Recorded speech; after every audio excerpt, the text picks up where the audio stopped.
Dr. Syed Muhammad Ali Saab, in depth, you talked about different type of threats and things like that, and you also said that one of the copy of this assessment is also shared with the U.S. Congress.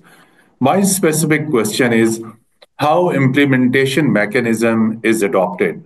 What is the implementation mechanism? Because as you said that this particular document is based on assessment by several other intelligence agencies and system of the United States.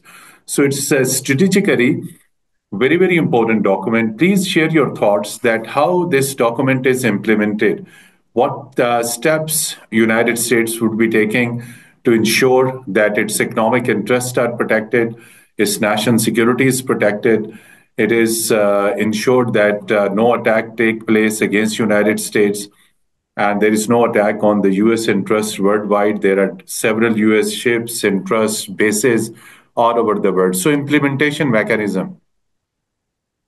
I think the first most important thing to realize is that this is the first document which has been issued at the policy level by the U.S.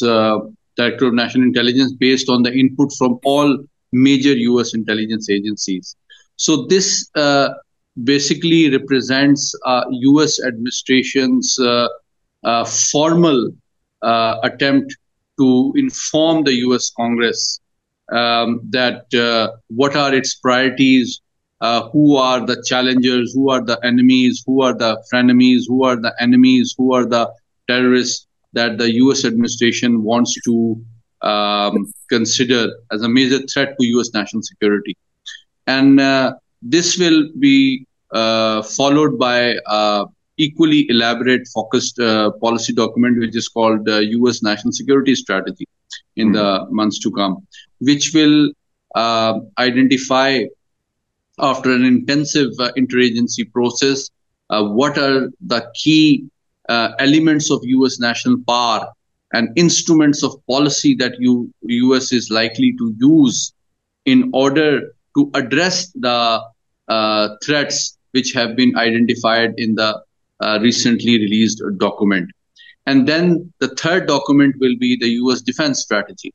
So basically, this is a macro document which identifies the threats, the nature, the form, the sources of threat to the U.S. And it will have a subsequent document which will build upon the response options and approaches that the U.S. will consider in pursuit of its national security as part of the U.S. national security strategy.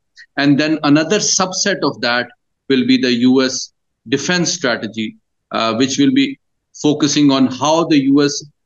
Is likely to use its hard power, both in defense, deterrence, and destruction of its challengers, enemies, and other terrorist organizations. So this is how the U.S. administration works, and it is very important for the international community in terms of having an insight, a clear insight into the thinking and priorities and concerns of the Trump administration, and it will allow them to be better prepared in terms of how to engage the U.S. in the days and months to come.